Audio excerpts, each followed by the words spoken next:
Great intro. I love it. Evolutionary.org. This is episode 531 podcast coming your way. So we have a little bro science steroid myth coming your way here. We have several that we're gonna do. We could do probably 20 of these. These are always fun. We'll have some fun with this one. So we're gonna talk about some of these myths that you'll hear in the gym, you'll hear on forums, you'll hear from other guys. And look, we're gonna dispel these myths with some rock hard science as we always do, mobsters. So the first one, let's get right into it. You need to inject Sustanon every other day. So this is one. If you go on social media and go on and talk, where they're talking about Sustanon into a thread, and you tell people you don't have to inject Sustanon every day, you'll have about 20 people attack you about how you're an idiot. You don't know what you're talking about. So let me pull up what it says. This is the actual British medical pharmaceutical company that produces Sustanon, and this is what they say. They say the dosage of one injection of 1 milliliter of Sustanon is every 3 weeks. Not every other day, but every 3 weeks. Now, why is that? What causes this bro science? Because these things are derived from something, right? So here's why. Because Sustanon, it's 4 esters. It's testosterone propionate, phenylpropionate, isocapriate, and decanoate. So the deca ester is 16-day half-life. The isocapriate is an intermediate to long ester. Phenylpropionate is an intermediate ester, and the propionate is a short ester, right? So they'll see that it contains propionate, so they'll think in their minds, yeah, I got to inject propionate every other day, or I'm not, or it's going to be unbalanced or whatever. In actuality, the way Sustanon was designed is you've got those esters, and they kind of kick in at different times. So you would make one injection infrequently, and one ester picks up after another. So long story short, if you want to balance things when you're using Sustanon, the correct way to inject it is infrequently at a higher dose. It's not frequently at tiny dosages. That's the way. That's what the pharmaceutical company is telling you to do. That's what TRT doctors in Britain are telling you to do. Americans, we don't prescribe in America. Doctors don't prescribe Sustanon. They do in Europe. So Americans are really confused on how to dose it. And they think, yeah, I got to treat it like propionate. It's not propionate. It's a small amount of propionate, 30 milligrams out of 250. So why are you treating it like propionate? Bro science, bullshit. Anyone who says you need to inject it every other day, it is wrong. I'll jump in here, Steve. Right, guys, I've said this on podcasts and I've said this online. Look at the medical reason why drug X or drug Y was created. Why was Sustanon created? If for infrequent injections. Why was cypionate created? For the same reason, because he didn't want to have to give you the first or second steroid that was created that required you to have daily or almost daily injections, because the patient was ill, and the daily injections were a pain in the fucking butt, literally a pain in the butt. So they designed these longer acting products that required less injecting. And yet here we are kind of saying, no, we should be more injected. Listen, guys, I've used Sustanon. I've said it's one of my favorite drugs, and I was injecting it every 4 days. So that amounted to Monday and Thursday, or Monday and Friday. So some weeks it was twice, and some weeks it was a little bit less than twice. But ultimately, that's because I was using it for performance enhancement and not medical reasons. However, zero need, and I mean zero need, for the tiny part that Steve said already, that is a short-acting ester. That's the whole point of it being 4 different esters. It's the whole point, literally the whole point, that it was created in that particular way. They wanted a short-acting ester to get in there and start doing his medical magic straight away. That's why it's a short-acting ester. And the medium and the long-acting esters were there to back up. Once the short-acting ester was starting to clear, because it's a real short half-life, the other stuff was there to back it up. Literally, medical reasons is you need to look at if a product was created for anemia, you need to look at if it was made for tissue recovery. You need to look at if it was enhanced nitrogen retention or repairing. If it was treatment for a burn, it was treatment for HIV. You need to look at why the drug was either A, created, or B, how it's used medically to get an indication, a proper indication of how it's going to work for you. Now, again, there is a difference between medical use and performance enhancement use, but it's not, the logic fails. And this occasionally happens, guys. What we want, which is desire versus logic or reason. And so what are people looking at when they talk about every day or every other day? I want to get bigger quicker. That's the desire. But again, it doesn't make sense. I use this again when I talk about kickstarts and finishes, Steve. The reason why some people use a kickstart is because using a long-acting ester. So I say use a short-acting estrogen, or accept the fact that you're not going to grow in the first, I don't know, week, but you will grow for the rest of the cycle. And I've asked again and again and again, guys, show me the evidence that you're using a Kickstarter, added pounds of muscle or an inch or kilos and pounds to the bar at the end of the cycle, and no one throws it up. So it's literally coming down to, I chose a long-acting ester, and therefore I want something shorter acting at the beginning, or I using shorter esters, so I want something that's a little bit at the end to help me finish off. Unless you're a competing bodybuilder, forget it. And again, even competing bodybuilders will not use something which is essentially medium to long acting really more frequently, just because it makes no sense. That's why they have drug and diet gurus to advise them on these things. They don't even have to think about it, but we do think about it. And again, medically, it was created for less frequent injections. Let's talk about, I mean, Steve's actually reminded me about this one, Steve, and he's covered it on the forums. Tren and EQ are vet steroids. Steve, I'll let you kick in on this one. So this is another one that drives a lot of people crazy who actually know about anabolic steroids. I mean, how people say that, yeah, these are trenbolone and equipoise are vet steroids. So today they are used. EQ is used in veterinary medicine, mainly in horses and race horses, for example. And then Tren is used in the cattle industry. So that is true that today they are used as vet steroids, but they were never a vet steroid originally. Stop saying it and stop lying to push your agenda. It says right here, equipoise was used in humans, medical use in the 1960s. For 25 years, it was used for muscle wasting, anemia, the other stuff. It was a mild anabolic steroid that they liked to prescribe to people for those purposes. Tren, parabolan, was marketed in France for medical use in humans. 1980 to 1997, 20 years it was marketed in France for medical use in humans, not a vet steroid. Originally, it was used for that reason. And ironically, 1983, 1984, that's when bodybuilders started blowing up. So obviously they got their hands on this stuff in the 80s, and that's kind of like transformed bodybuilding.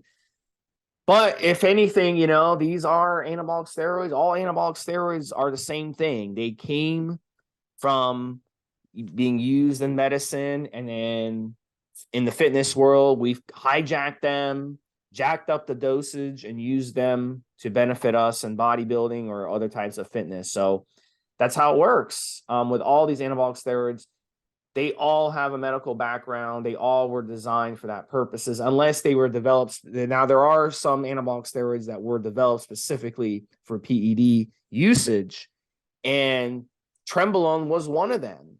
Negma actually was promoting parabolan for bodybuilding purposes as well. So they voluntarily discontinued it. This was around the time in the United States and in Europe, they started cracking down on anabolic steroid use, and they didn't want their product being ripped off for this type of purpose anymore. You're getting, you don't want to piss off, the government, the people that make laws. So obviously they have to pull it. But again, it was not a vet steroid. Just because something is used in veterinary medicine today doesn't make it a vet steroid. It's not like they were using it in horses for 20 years and then humans decided to use it. That's just not the case. So Mobster touched on this one, and then we'll move on to the third one. I can think of a couple of things here, Steve. I mean, as an example, I'm talking about actual veterinary steroids. One of the reasons is because of the price, and prices of steroids, even back in the 80s and 90s, starting to creep up from sensible to kind of expensive. And the fact that arguably the prices now are relatively cheap compared to what they were just a few years ago, because availability is a lot better. As an example, you can buy 100 mil. In fact, I think you can buy 1 liter bottles used in the veterinary industry, cattle specific, pork specific, pig specific, should I say. And I believe Australians were doing this for a while. But the problem was that the dosage, the actual amount per milliliter, was tiny. But that's because they're using multiple needles to inject a herd of cattle. So it was, the guys were able to go to veterinary suppliers and say, oh, I'm a farmer and I've got 50 head of cattle. I need Tren, I need EQ or whatever. And they were getting it. And it was so much cheaper than buying it from the steroid dealer or from Mexico and wherever else. But again, the quality, the control, the sterility is not as good as it should be in pharmaceutical products. The price was better, but the dosage per mil was less, and so on. So you've got that. And that's the reason why veterinary steroids were become attractive. Another thing that Steve's just touched on when he mentioned parabolin instead of Tren. I've got it's steroid encyclopedias here. I've got a couple of books that are specific to the steroid patents. And Bill Llewellyn talks about an encyclopedia and multiple products, and there's so much in this. They don't even ask me to begin to pronounce them. But he talks about the trade names, the names, generic names, the companies, UGLs that have a product where they've tweaked the name a little bit, and quite often leave the chemical name.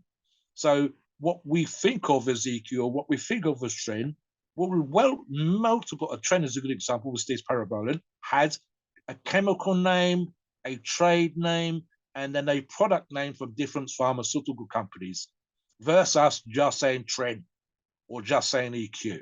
So the confusion reigns when that particular example, when we are messing the names up and forgetting that it used to exist with a different name, but it's exactly the same chemical product. So there you go, guys. Steve he said it. I've been reminded. Tren and EQ did not start and were not created as veterinary steroids. They became vet steroids, and then we took them back again, so to speak, and reused them. In fact, in reality, we were using them the whole goddamn time, but for different reasons. But they had started out as for human use, and then it went to vet use. Right. I will talk about this next one.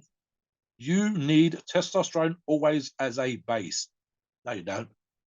It's cobblers. I can only think of maybe one cycle I've ever run, Steve. And in fact, I said I didn't benefit that much from it, which had testosterone enanthate, should I say properly. Was my buddies were raving over it, and I got nothing from it. And that would arguably be the base of that particular cycle. Did not work for me at all. And in fact, as we're going to talk about in the next topic, I very rarely do injectables, so therefore I'm very rarely using testosterone. And yet I've won competitions. I am the size and the strength that I am. And again, I'll touch on this in the next topic. Steve, do we need testosterone always as a base? No. What do you think? So, the argument I get on this one, that a lot of people push this on forums, and I get it. I get their concept. They'll say things like testosterone is naturally found in the body. Yes. Synthetic testosterone is created in the lab, okay? It's not naturally in the body. We have our testosterone that our body produces, but that's not synthetic testosterone. So you're synthetically taking testosterone and you're turning it, when you're taking a hormone and you're turning it into an anabolic steroid. So any anabolic steroid out there is derived from a male hormone in the first place. So, we got to remember that argument that, oh, we make testosterone naturally in the body, it's good for us. I hear that a lot. We produce a certain amount of testosterone, first of all. So when you take testosterone that's in a vial, that's synthetically made in a lab, and you inject 5 times that amount into your body, no, it's not good for you. It's going to jack up your blood pressure. It's going to cause a lot of water retention. It's going to cause androgenic, estrogenic side effects, lipid strain, all this other stuff, right? It's going to convert to dihydrotestosterone in the body. I can keep going. So that argument that people make is bullshit. The other argument I hear is that you're not going to feel good when you're not running testosterone cycle. Well, if you run testosterone on cycle along with other steroids, you're adding more steroids, you're adding more estrogen, you're adding more androgens to your cycle. So you're going to feel, if you react well to more estrogen and react well to more androgens, you will feel better adding testosterone to your cycle. But that doesn't necessarily mean that everybody's going to feel that way. In Mobster's case, he ran testosterone and he didn't have as good of a cycle. So for him, it actually backfired. Yeah. So just because you feel better running testosterone on a cycle doesn't mean Mobster will feel better, or I will feel better, or other people feel better. So I'm like Mobster. I like to keep my cycle clean. So for me, most of my cycles, I don't use testosterone as a base. If I'm using equipoise, for example, I want to use equipoise. I don't want the interference of adding another steroid like testosterone in there that's going to add water retention, that's going to add more androgenic side effects, that's going to strain my lipids more, that's going to raise my blood pressure, it's going to cause insomnia and extra side effects that I don't need in my cycle. So why would I add testosterone?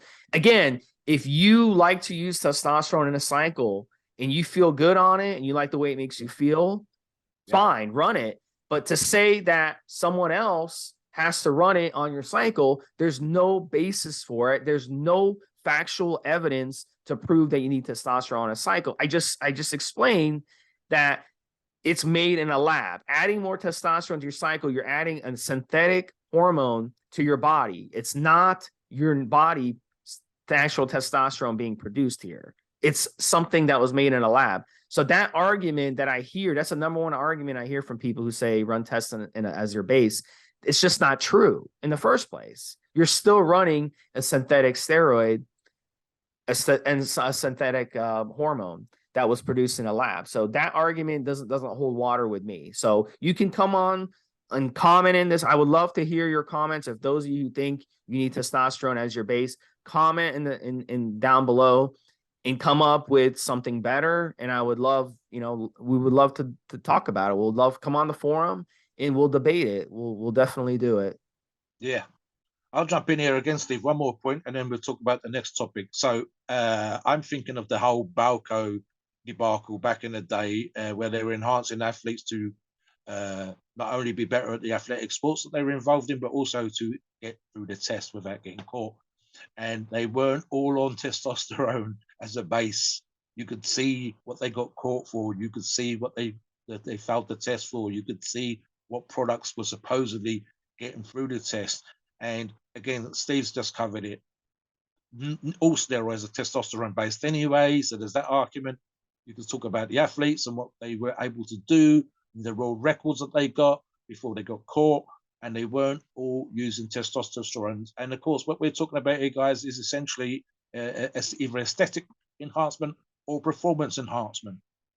And if I get stronger without using testosterone and someone else thinks it's, as I said, my buddies were raving about it, that the test enhancement that they were using was their base for them, and they all got stronger on it. But I didn't. And it was as simple as that. So if it works for you, great. If it doesn't work for you, great. It doesn't matter. It's not a specific requirement. It might be for you, but it's not for everybody. Right. Yeah. And real quick too, I have to add one more thing. This is another one I hear from bro scientists. I hear that if you don't run testosterone as your base, you'll get shut down. Well, guess what? Testosterone shuts you down. Any exogenous hormones, I don't care if it's testosterone, if it's ment, if it's tren, if it's antibody, it will shut you down. Yes. So you're not going to prevent shutdown from it. So again, that's bullshit. And again, these bro scientists, all you got to do is run blood work. In the 80s and 90s, we didn't have access to blood work the way that we did today. So you could say stuff like that and get away with it. Today we have blood work. All right. We have the real science. We're not going to do that on this podcast, guys. We're not going to tell you bro science as facts. It's not going to work. It's not going to fly. So don't bullshit me and come in and make a comment below and say, oh, Steve, you're wrong. Because if you don't run testosterone in the cycle, you'll get shut down because you're full of shit and you know it. Run blood work and tell me you don't get shut down. People on TRT are running testosterone every week for the rest of their life. Are they shut down? Yes, they're shut down. Yes. So that Yes. that argument is bullshit. You get shut down no matter what you run, any exogenous hormone. One more point on that, because the next couple of topics we can do quite quickly. So, guys, I need to see if I can get them again. When I first started to use or think about using performance enhancing drugs, I brought 2 books. And a comment that I've made when I referenced both of those books was that the things that they disagreed on were opinion, and the things that they agreed on were closer to being fact. In other words, everybody had an opinion on how to run a cycle back in the day. You could find stuff online, you could find stuff in forums, you could find gurus, you'd see stuff in magazines, and I went out my way and read the magazines and brought the books. But why is it that one guru is saying this thing and the other guru is saying something else? Because it's based on either their personal experience or what they think versus what they agreed on, which was closer to being the truth, closer to being factual, and closer to being what they actually knew. And of course, again, you can reference these kind of topics with doctors and medical science versus us using this stuff as athletes and for performance enhancement. Quite simply, I agree with Steve.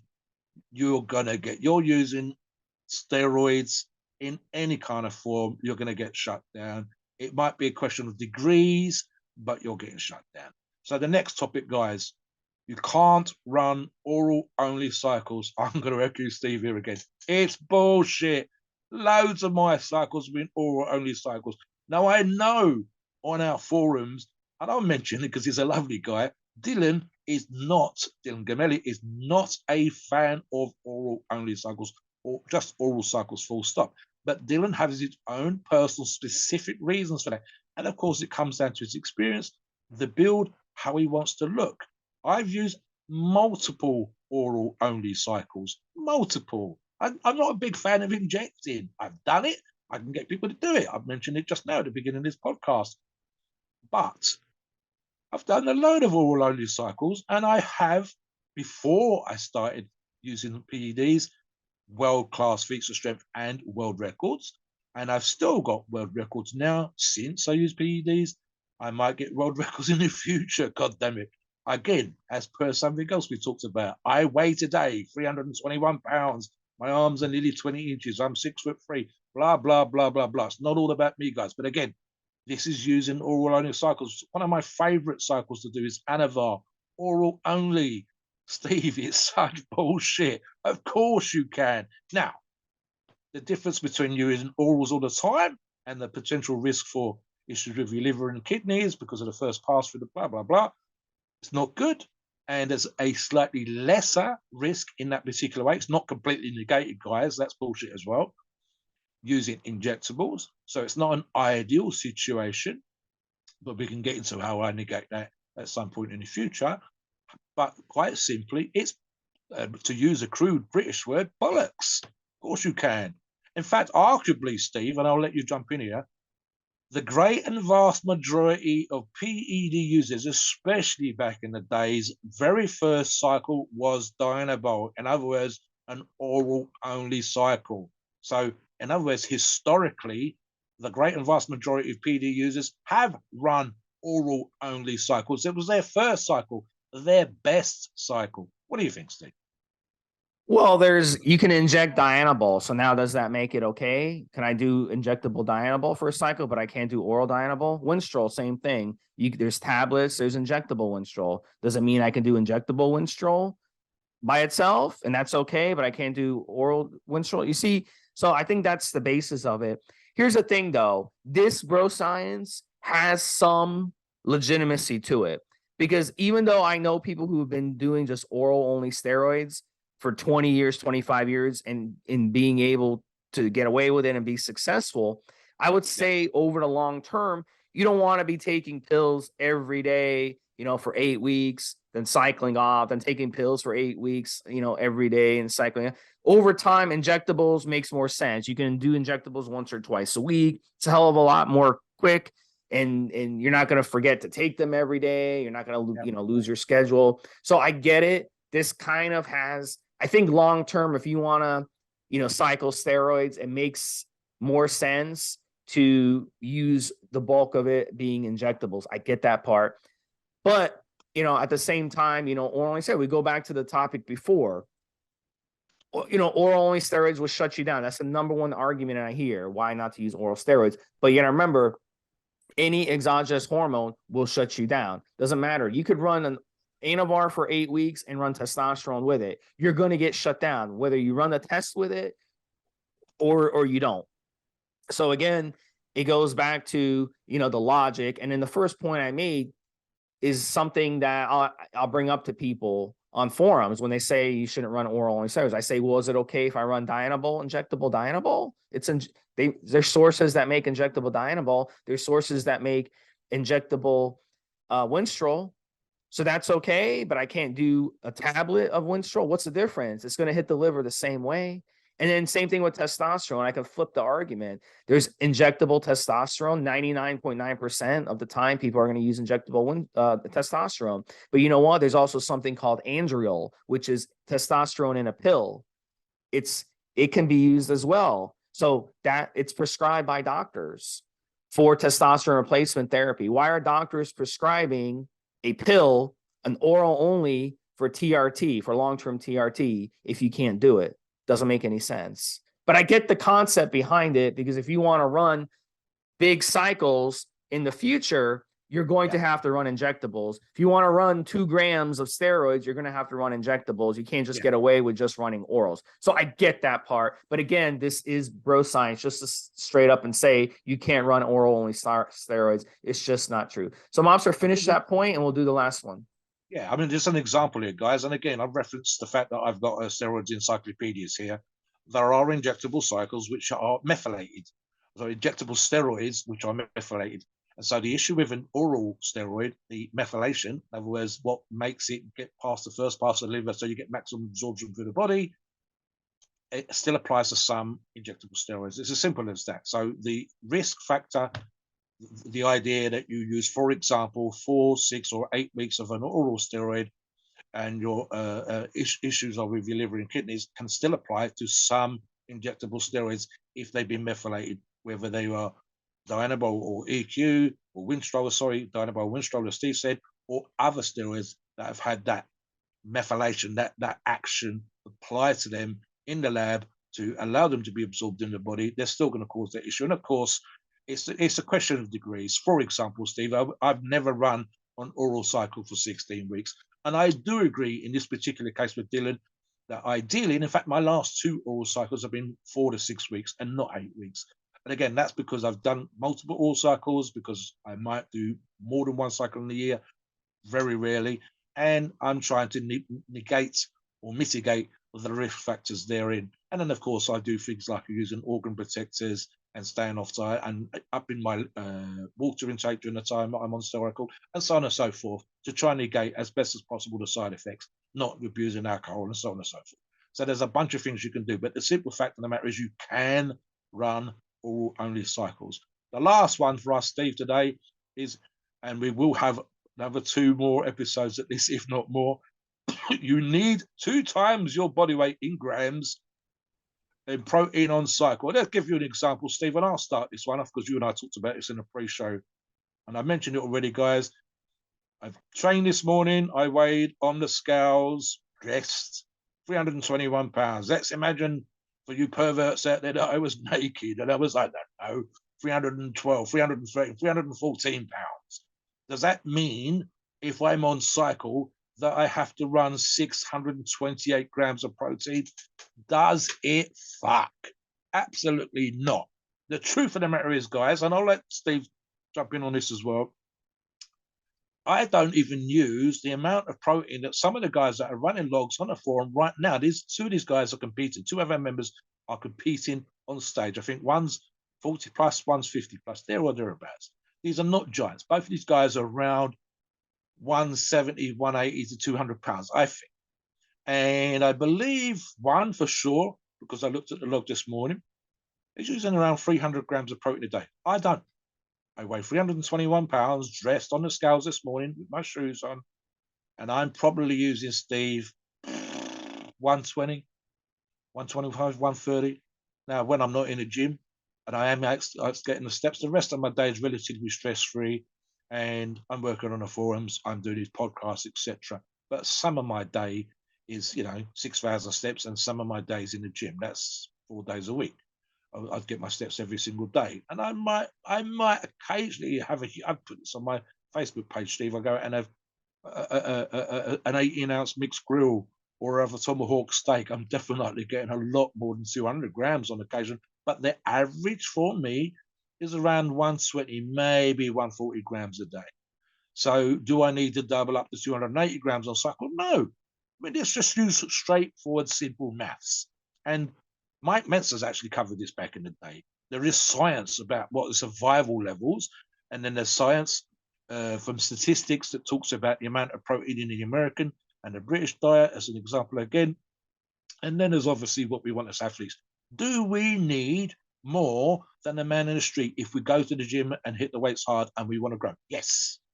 Do we need twice the amount? Absolutely not. There's nothing, no science whatsoever to support that. There are stories, and I'll use this analogy because me and Steve talked about this in the pre-show. I believe Jay Cutler was talking about his diet back in the day when he was winning Mr. Olympias, and I believe at one point he hit 500 grams a day. Now, guys, that's 2,000 calories just on protein. And at one point he experimented with going higher. I think he was doing 400 was good, 500 was better, but 600 was not. In other words, adding another 20, 25% did not improve him. It didn't make his physique better. And again, another 100 grams is another 400 calories. And that's over and above what he needed. So the reality of the situation is, and let's just assume as a base number that you weighed, I don't know, 170 pounds, and you were getting to stay as you are 100 grams of protein and suitable ratios of fats and carbohydrates and other bits and pieces, macronutrients, to grow from your 170 pounds to 180 pounds does not require you to double up from 100 grams of protein to 200 grams of protein. It does not. In fact, arguably, Steve, it's just quick looking at the numbers. You just work out what you think you're going to weigh at the end of the cycle, and you add in sufficient protein to support the new tissue, and it isn't twice as much as it was before. I'll let you jump in very quickly, Steve, and then we'll finish up. Yeah, so bottom line, it's just bro science. There's no reason why off cycle you can take this much amount of protein, and an on cycle, oh, I've got to double my amount of protein. It's just not true. People overrate protein a lot. It goes back to the marketing, supplement marketing. They're trying to push protein powders. They're trying to push liver supplements and all this other shit. And it's bullshit. These guys they're stick their ass with a bunch of steroids. And they don't take these supplements that they're pushing. So it goes back to just marketing. It's just magazine marketing from the 80s and telling people you need all this protein. The science says you only need 0.6 to 0.7 grams of protein per weight in pounds. So if you're 200 pounds, you only need 120 grams of protein a day on average. That's it. You don't need to take, if you're 200 pounds, you don't need 400 grams of protein. So that's a bunch of bullshit. Don't believe it. It's just not true. So Mobster, take us in disclaimer. Great show. As always, please note, we are not doctors, and the opinions on these shows are ours. It's our view and is based on our experience and views on the topic. Our podcasts are for informational purposes and entertainment only. The freedom of speech and the First Amendment applies.